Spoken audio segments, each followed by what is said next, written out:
دنگ شنگالی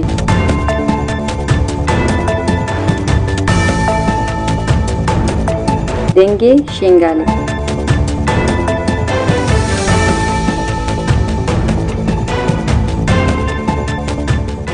بلین بهترین دنگ رادیو گل هم بخیر هاتنه دنگ شنگالی برنامه می یاوی هفتیشی برخودانیه کو تیشتینی بردمامه یا پینجی چهار روزه برخود دادن امی تایبت سروی ملت گلیزیتی او برخودانی دست بگی حتی نینها بوان را آلی کاریا کو چه دبه مشا کو چه دبه کیجان آستی ده تایبت هری داوی وکی سفر برتیشی نوا خدا کمبیونک چه بیه امی بوی هفسرو که مجلس سردشتی گنی خدیره تخیر هاتی دای گنی سر جابا هونجی بخیر هاتین سری ما هاتین سر جابی ما هاتین دنگی رادواگل صابی همیشه سپاس کن بلی دای گنی وکی هونشی زانم به برخودانیه کی پردش بر تشنینی برخود دادن جبو ناویشی امنیرینی و بگیرن تایبیت شی بوی گلی روژاوا هفسروکا مجلسی هون چاوا ده فکرن یا امجی دیسا سری دا خیر هاتنا واد کن ام برخودانیا پینگابا تشرینی ام سلابت کن و شهید جی چی بون بریندار جی چی بون ام وکا ملت ایزدی ام وکا جنیت شنگالی ام دایندار روجابانا خلق روجابا ایرو چاوا توپو تیار سروان زارو تینا کشتن کالا میر تینا کشتن جن تینا کشتن امجی پیتیشن چاوا روجا کا تنگ دما بهاتن السسی ما 18004 دے یقینا گو چب وهات یا يعني تشتي بسريع ما هاتي بسريع كينهات ياكل حالي ما أنا برسي فكري سروقاتي وخلقي روجابا ما بهات زارو كال بير كتير مازن همو ما بهاتن داري خوش مرة بكرن تشتغلنا ما يكير بي إش مرة ناكرن جملتي إزديرة إيرو أمجي وكا ملتي إزدي وكا جنيد إزدي أمجي بشتاوانن تشتيج دستي ما بي كل دعوي دنياي تشتيج دستي ما بي ودرا دستي ما بقاهي أمجد آمادنا بله ده وکی هونشه دسانن به رقمکو اقواسا کشر لیزخه به نوا وان تو بارانا دا ملت يعني داشي برناده رقمکو اقواسا شهید ددن ابو 15 شهید ددن يعني دماشن داشي برنادن اما تالي زيندي يعني رقمي وي دچن يعني تشيكي وسا هيسان نينه يعني جاني خدن دسي خا رقمي خو جبوي اخ برخواد ددن جبونا في يعني هو كي ملت ازيدي هن بي مليدا چا پناست کن يعني ابر خدانيه كيكو تبينن آمد بيجن تشتكي هري بيروس أبا يكيش روحي خوانا دايستو أو روحي خوا غوري آخا خوا ولاتي خوا هابونا خواتكن يكيش روحي خوانا دايستو يكيش خوانا قهرة چاوات زانبي تيشي دركي ساقي بي ناي نزاني نو سايا إيرو الويدري خلقي روجابا الويدري بيجن يكيش ماجي بمينا ميل برخوادن أب تشتي هري بيروزة تشتي هري يباشا فكري سروقاتي دا برخودانيا هر مازن آبا جملتي روجابا را كچاوا هاتان هواجي اب 10 سال تمام بون الجاي شنغالي تيارة سرما اساكنيا و پیشن گيمات کجا شهيد تيخا گوشتي وان كيري خوارني تي وساد بريجت کا قلت کوپاري تابجا عمل برخودن البيدري عمل بيجن امشتو بوتان كي وانا ترسن ايرو خلقي روجابا جي زارو کے دوان البردتينا كشتن داكو بابي دوان خورد قال بير الويدري شهيدت كابن ابتان كتوبي دجمن إيرو أو قابا باجدا نابيشن الفيدر الباما تشتي هري قيمة أبا تشتي هري باش أبا تشتي هري سركتي وهرف سرجي كابن خلقي ما يروجابا أم سلابي خوش بر جاي شنغالي وكداي كايزدي أم جراشين أم پشتاوانا وما بيروزت كن وسلابت كن وهر بجي جوارا بله ده وکی هونشه زانن بی بندواتیش دنیدا هنرمند باوی تیار شهید کد جبونا وشی ام نیرینی و بگیرن بيو خدي أبجي هنرمندكي كرد بو وغيري هنرمندية قرف بو تماشا بو يعني حنك إنساني هاو ساد جانا فيلمي ويتهاتنا سر تلفزيوني مالي وداريت كر بشريكا لين ريبان نكارينا كنا يعني هاو چندی بحنک جيبو و هاو چندی هنرمند بو و هاو چندی هجایی بو و هات الوی داری برخودانی کر و بریندار بو و بلکی گشتا آستا شهادت جی اب تشتکی هری مزنا امد بینن وكا نابي كردينية هات الوي داري شهيد كات وكي هون شي تزانن آليكاريك تايبت شبوي شنگاري چه ببو آليكاري دان هري داوية 3 قاميون چه بو نها شي 7 قاميون هماية وكي دني نوا گل شي كتبونامي درباسي وكي سفبرتي درباسي روجاوا بل اف سفبرتي چه وقتی مشاندن يعني آور بكا ام بير جبينا كامابو الوي جبيني دا قوتنقو اختيار مثلا اب عمري مازين جوانا جنا وقت سفر بلك امچن سلاحي راكن الوي داري تاكوشين بكن بجديريا خلقي قوي روجابا بكن هاتا قولني هاجي جوي ايه نابي قوي بنويسن امزانن كيا دام زانمن كيا وعمل قيساوي ترمبيلا عياركن تشتا عياركن ام وكا بيجوازيا وان بكنو وان بشين ام ايرو دينداري خلقي خوي روجابانا مبريجيكو ايرو چاوا ام دينداري سروكاتينا ام دينداري خلقي خوي روجابانا او جلتان جيدا ما بهاتين الشريني بخاني وسنوني زاروك المل زاروك برشير المل هاتن علام راكرنو هاتن مرة مداهري ايرو امجي وكا دينا كي سرخوت بينن وامد بيجن هاكا روجابا نبا شنگال نينا روجابا جيد بيجا كا شنگال نبا روجابا نينا ام بيك وكا گريداي ام ادبيجن او انسانات يتكن ام جي بروح بجان ابدل ام جي بوان رنا خلقي خوي روجابا رنا ايرو البيدري بلكي داخواني جي دوهدان ايكا داخواني داي ويجي جوجو ام ايرود اغمادنا ام چن بسلحة ام چن خلقي خوي روجابارا خورتين ما كاچين ما قالين ما بيرين ما قالك جيت خوازن ايرو چن ويداري چه پشتگيري و چه شر نبتني شر پشتگيري هايت چي خوارني شرباني خورا چيكي هايت چي جرا برخوداني بكيل دركي بساكني وكم دهري هايت چي الشير بكي سلاحي راكا كاربا سلاحي راكا اب تشتكي هري سر بلنداش ما جيرا ام چن بخلقي خوي روجابارا او ام پشتگيريا خلقي خوي روجابا بكن او داك و بابا كد وي كچكا كچك زاروك كي هر دو شهيد کرن الوي داري او زاروك بيداك هيلان بيباب هيلان يعني اب چه دميرا اب چه وجداني وان دولتايا نا دميرا نا تشتكي وان دولتانينا يان نكارين هبچن ملت سبيل شهيد بيخنو تانكو توپا بيني ملتا كي سر آخا خواه بيجا أسهما و أزيهابم ونكار ميان نكارا مش خانيه مدارينا يعني نكارا مش مالا مدارينا إيرو تركيا راوية بيجا زي يكي كرجيبا نابي وناهلم يعني نا خوف نا دمير نا وجدان ايوان دولتي ام بين دولتي نابنا تاوي اب دولتي ايقاد بين اما في مروفات باريزن يعني الدرك حقي قانون ما الحبسة امرالي دا معايا الور قانون هيا والور دمير هيا والور وجدان هيا والور عدالة هيا الحبسة امرالي دا بس الفان دولتي دي هموكا نا وجدانه ونا دميره ونا تشتكي براستينينا همو خيانتا هر د قبيلة بلنغاس بندس تدي هناك آنينا سر إيريش آنينا سر بين بلا أبتنا ببن دا بري وانا كبايا بري شيرش خود جيرن ملاتت فروشن يعني دايوه كي مشي تزانن طيبت وی هزی نافخایی و هزی داگر کرا سخونا کرده سخونا ایزیدخان سوند خارنه بوی تنکرنه جبونا وشی هر دری شرکی پردشوار هیا یعنی دبه ورا شرکی کو تنی ام بیجن فیزیکی نبشه لی تانگ و توپی خواه ایریش دکن یعنی وکی هانی هونشی دزانن نه هفدو قطن و پنان سکر جبونا وشی هون وکی جنه کی ایزید خانی کار خباتی وی همو وی مهی جبوی روژاوا کار کرنه ماشی کو چه دبه داخویانی کو هنده دن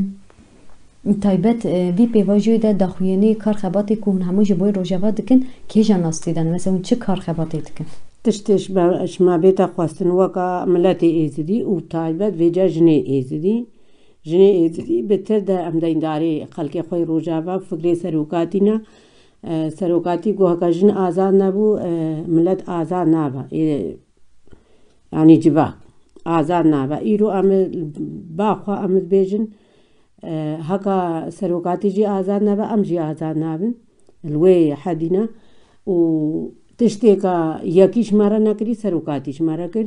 li ti dere dinyayê jî me nebihîstiya ji emrê êve 200 salî jî jinekê belkî hinek pêşeng hebûn ne weke niha fikrê serokatî jin hate rêxistin kirin jin hate xweya kirin jin bû esker jin bû xweyî mal jin bû xweyî biryar jin bû hevserok jin bû rêveber îrolçeya Şingalê de ev jî hemû fikrê serokatî xêra Xwedê fikrê serokatî ev tişt hemû ji me re me komî seriya kiriye û hî jî em ê xwe xurtir kin û me hî xwe zanetir kin bawer bike heka li fermana 3 Maj 2014 weke niha jinê êzidî rêxistin kirî bûne zane bûne hewçend keç û jinî me nedikene destê Daişê de hewçend îbade bi serê me nedhat zarokê dayîkê ji dêz girtin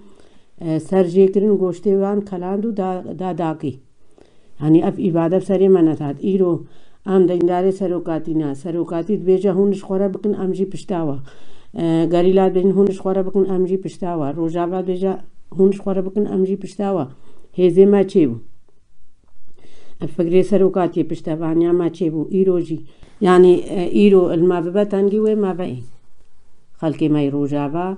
wê meveyê îro em dohetanekî êvarî kombûna civîneke me rêveberiya giştî a jin ê dîplomasî û hevseroka bû şuxulê dîplomasî yanî ev şerê Rojava me anî ziman em çawa çalakiya bikin em çawa berxwedaniyê bikin em çawa bîne ziman ev tehdî û zorî û zilmî ser xelkê me Rojavaya hebsa îmralê çawa hewçendî serokatî me fikira wî jî silavê ji me re şandibûn wî jî got hî bitir ji xwe re bikin em çawa li wî xwedî derkevin em çawa wî azad bikin niha hedef û armancê me azadkirina serokatiye azadî serokatî re hemlê dest pê kiriye azadî serokatî re û xweserî Şingalê re li vê kombûna duh de gotin got em ji Rojava re em çi bikin wisa hinek biryar deranîn çalakiyan bikin yekî jineke bi vê bixwaze navê xwe binivîse ew jî wê meşê wê berxwedaniyê pişta xelkê Rojava Belê hî alîkariya ji bo Rojava hî berdemam me vir herîkariya xelkê Rojava malim malek li çiyayê Şingalê me nehêle ne li qeblet û ne li şemal û ne li cî de Belê kîjan astê de dimeşe Xwedê hecî mala em çûbana dêrî ez dixwaz neçûm bes endamên me jin çûn qeçê ciwan çûn jinê ciwan çûn em dayîkê bi emrê mezin gotin hûn neçin were zehmet me got mêçin gotin neçin got malekê ke deriyê xwe li me girtî nebû hecî mala em çûnê pêşwaziya me kirin bi dilekî xweş û gotin saeta we xweş qeweta we xweş yanî her kesî deriyê xweş me re vekiriye bi hirmet û birêz wî Xwedê em hema doh meşek çêkirin me غêr me girtî êlsaziya û mijlisa de girseyî millet rabû ser xwe belkî wedî jî ser televizyonê jin zilam meşa me baş bû li ba xelkê ême vê derê li ser me jî ew meş nedkirin hewçe nedgihane yek Belê dayê wekî hûn jî dizanin wekî hevserokekî meclîseya serdêştê hûn ev meheke karxebatê ku hûn ji bo Rojava dikin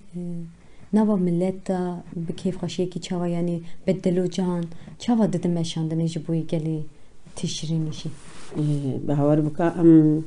weka milletê êzidî ev mehek bi tire jî dibihar dikim şerê ke Rojava çêbûyî ev mehekê kar û xebatê me civînê me سەگنا me li ser xelkê me Rojavayê em çi jêre bikin em hî bitir jêre bikin û em ê jêrekin jî tiştê ji me bê em ez ê bêjim ez جنك بعمرة ما زنمجي هكا هاتا وقيسي أزبقوا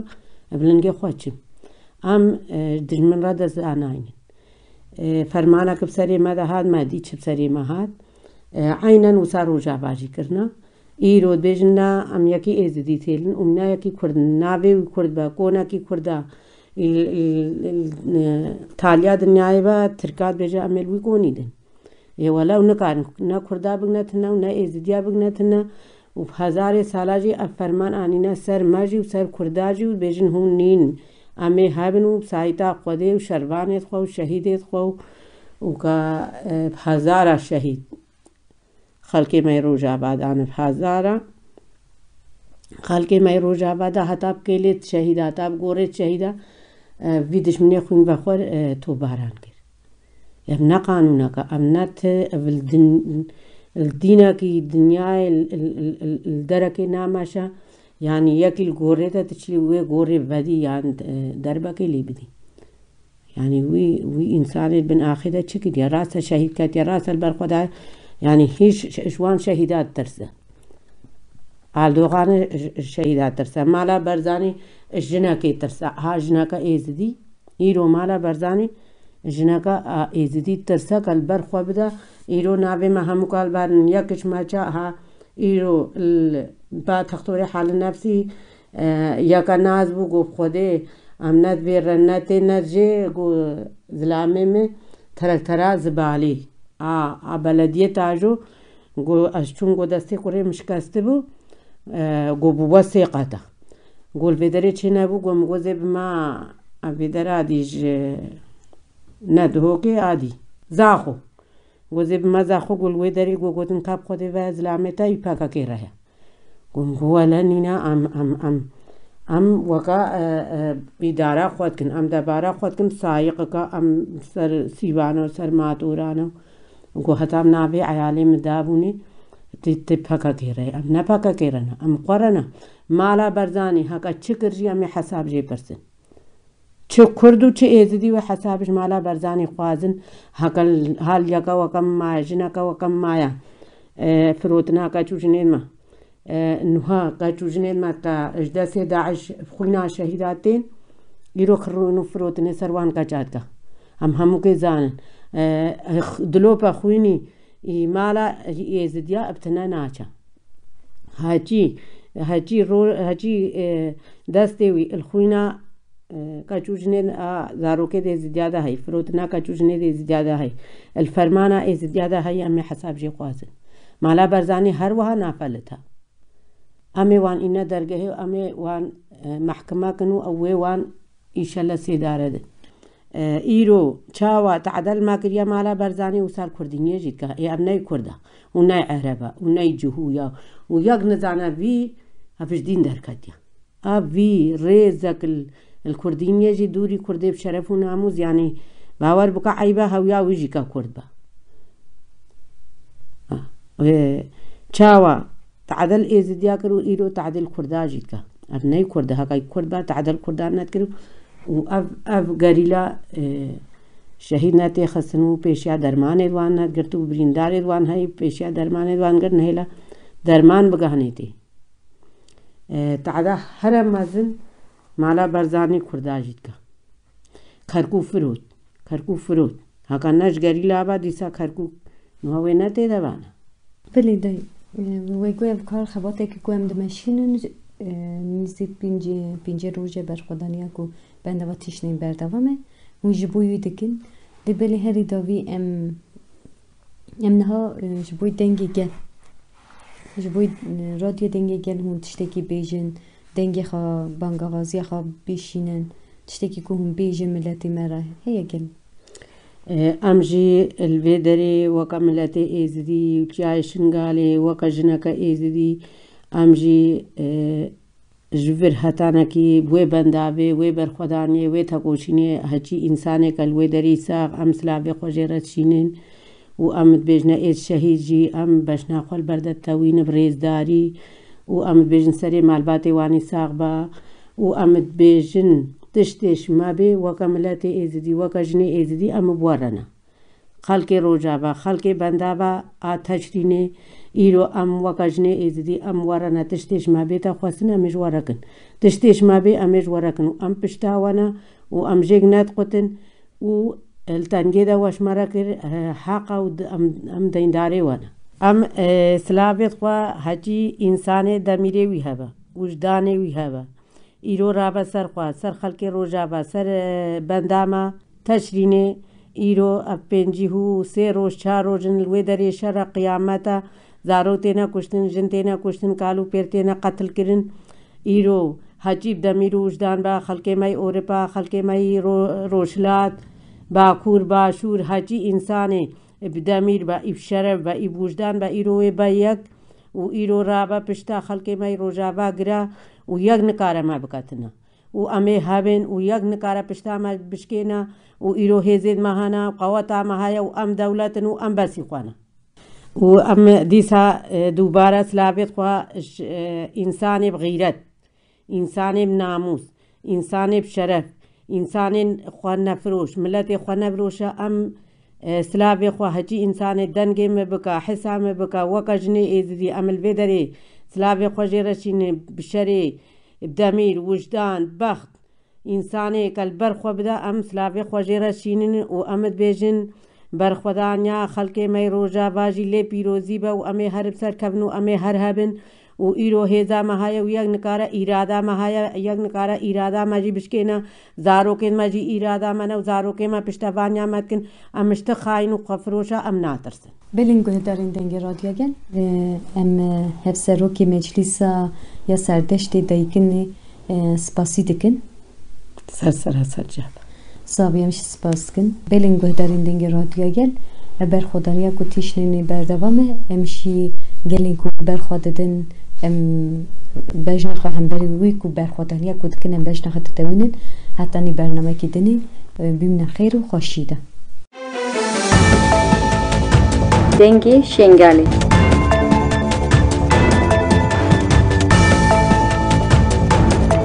دنگ شنگالی